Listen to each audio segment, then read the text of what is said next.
నగరంలో గణపయ్య మండపాల వద్ద భక్తుల రద్దీ కొనసాగుతోంది. బేగం బజార్లో ఏనుగు రూపంలో దర్శనమిస్తున్న గణనాథుని చూసేందుకు భక్తులు భారీగా తరలివస్తున్నారు. దీంతో బేగం బజార్ పరిసర ప్రాంతాల్లో సందడి వాతావరణం నెలకొంది. ఇక ఇదే అంశానికి సంబంధించి మరింత సమాచారం మా ప్రతినిధి సుప్రియ లైవ్ ద్వారా అందిస్తారు. సుప్రియ, చెప్పండి, అక్కడ ఏర్పాట్లు ఏ విధంగా ఉన్నాయి, ఆ గణపతి రూపం ఏ విధంగా ఉంది, ఆ రూపానికి సంబంధించి భక్తుల అభిప్రాయం ఎటువంటి అభిప్రాయాన్ని వ్యక్తం చేస్తున్నారు?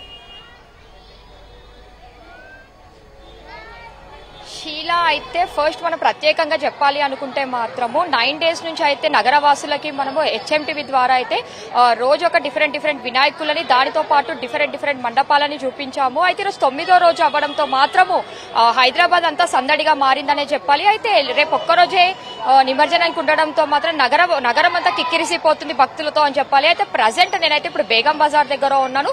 సో బేగం బజార్ అంటే ఆల్రెడీ మనందరికీ తెలుసు, గల్లీన డిఫరెంట్ వినాయకులు మనకు కనిపిస్తూ ఉంటాయి. అయితే బేగం బజార్ కి కూడా ఎంతో క్రేజ్ ఉంది. ఇక్కడ బేగం బజార్ వినాయకులను చూడడానికి కూడా చాలా మంది ఇంట్రెస్ట్ చూపిస్తూ ఉంటారు.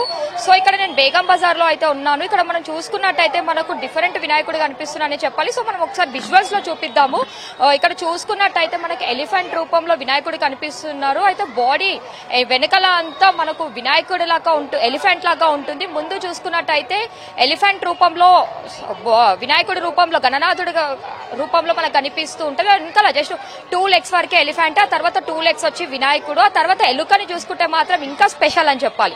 ఇక్కడ ఎలుకని చూస్తుంటే మాత్రం మనకు సేమ్ సైనికులు వీళ్ళు ఉన్నట్టు అనిపిస్తూ ఉంది. అయితే ఇది గత 15 years నుంచి వీళ్ళు బేగం బజార్ లో వినాయకులని పెడుతూ ఉన్నారు.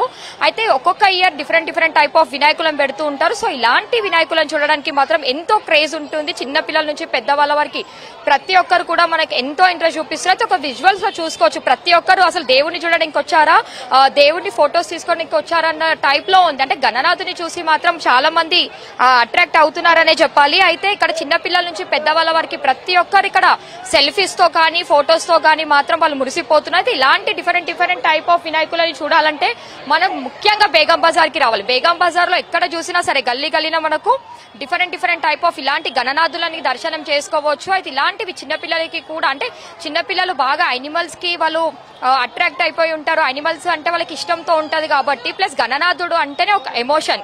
పిల్లలైతే నిమజ్జనం సమయంలో మనం చూస్తూ ఉంటాము, వాళ్ళు అసలు వినాయకుడిని నిమజ్జనం చేస్తూ ఉంటే అసలు వాళ్ళకి చాలా ఎమోషనల్ అయిపోతూ ఉంటారు. సో గణనాథుడు అంటే ఎమోషనల్, ఇక్కడ యానిమల్స్ అంటే వాళ్ళకి ఇష్టం. ఈ రెండు కలిపి వీళ్ళు ఇక్కడ ఏర్పాటు చేశారు. అయితే ఇక్కడ మాత్రము వందలాది మంది భక్తులు వచ్చి దర్శనం చేసుకుంటున్నారు. దాంతో పాటు ఎక్కువగా చూసుకున్నట్టయితే వీళ్ళు ఫొటోస్ కే ఇంపార్టెన్స్ ఇస్తున్నారని చెప్పాలంటే ఇలాంటివి ఇంకా మనకి సిటీలో ఎక్కడా కనిపించకపోవడంతో మాత్రం ఇలాంటి ఇంపార్టెన్స్ అయితే మనతో నిర్వాహకులు కూడా ఉన్నారు. అసలు వీళ్ళు ఎన్ని ఇయర్స్ నుంచి ఇలాంటి గణనాథుని పెడుతున్నారు, అసలు ఇలాంటి టైప్ ఆఫ్ అంటే ఇంత డిఫరెంట్ గా ఇది చూసుకున్నట్టయితే ఒక సైడ్ మనకు వెనకాల నుంచి కనిపిస్తే ఎలిఫెంట్, ముందు చూస్తే గణనాథుడు. అసలు ఇలాంటి డిఫరెంట్ థాట్స్ రావడానికి గల కారణాలు ఏంటి కూడా ఒకసారి మనం నిర్వాహకులతో అయితే మాట్లాడదాము. जय श्री राम। जय श्री राम। ये कॉन्सेप्ट ऐसा है कि मैं एक फोटो देख रहा था, फोटो देखने के बाद में मेरे को समझ में आया कि ये गणेश बनाने से अच्छा लगेगा। वो हिसाब से मेरे दिमाग में आया। फिर मैं क्या करा, कटक कारीगर है हमारा भाऊ, उसको मैं बोला कि भाई एक फोटो है ये गजानन जी की, ऐसा अपन बना सकते क्या कॉन्सेप्ट? तो उन्होंने बोला आप बना सकते, अच्छा दिखेगा। तो हम लोग बैठ के डिसाइड करके ये टेक्चर हम खुद ही करें। हमारा कारीगर है बसंत भाव कड़क से आता हूँ, उसको लेकर करके फिर हमारा कलकत्ता का कारीगर है अपना इधर रहता बरकतपुरा पे, उससे बातचीत करके 2-3 दिनों से राय मशुरा करने के बाद में हम ये गणेश का काम शुरू करें। बहुत बम्बई से लोग आए गणेश देखने, बम्बई से भी आए, अपना क्या बोलते उड़ीसा से भी आए, अपना आंध्र प्रदेश से भी बहुत लोग आए कि भाई ये कॉन्सेप्ट अच्छा बना है, आपको कैसा दिखा?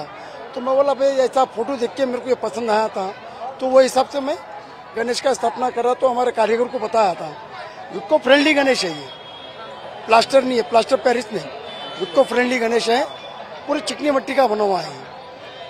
वो हिसाब से काम करें तो कारीगर लोग करके दिए। हमारा कलकत्ता का कारीगर है, उन्हें अच्छी मेहनत करा, हम लोग आए। फिर हमारे एक नरेश यादव बोल के है, उन्हें भी हमारे साथ बहुत मेहनत करें, हम मिलके करके ये गणेश को कॉन्सेप्ट जी। गणेश का पिच क्या है? ये 20 फीट रहता है। 20 फीट रहता। ये हम 17 तारीख के दिन निकालेंगे बड़े जुलूस के टाइम पे। बहुत से लोग इतना कॉर्पोरेट सपोर्ट मिला के पब्लिक से पूछो मत, और बहुत जनों बोले हमको बहुत अच्छा कॉन्सेप्ट बना है, अच्छे तरीके से हमारे गजानन जी महाराज का बहुत चर्चा हुआ। ऐसी सपोर्ट मिला तो आगे चल के भी और अच्छे तरीके से हम पब्लिक को बनाएंगे, बताएंगे कि भाई ये कॉन्सेप्ट ऐसा बनता है बेगम बाजार में, आप लोग भी आओ।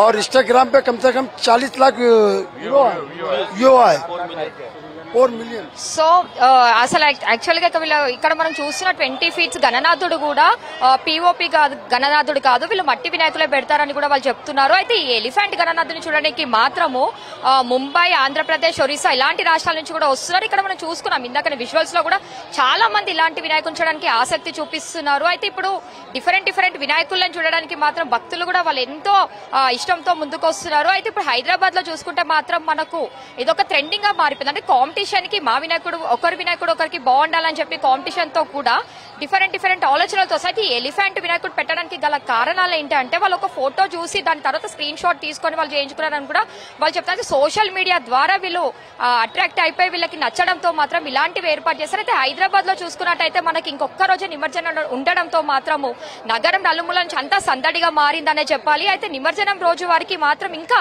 ఇదే హైదరాబాద్ లో సందడి ఉంటుంది అని చెప్పొచ్చు. Sheela, over to studio. Right. Thank you Supriya.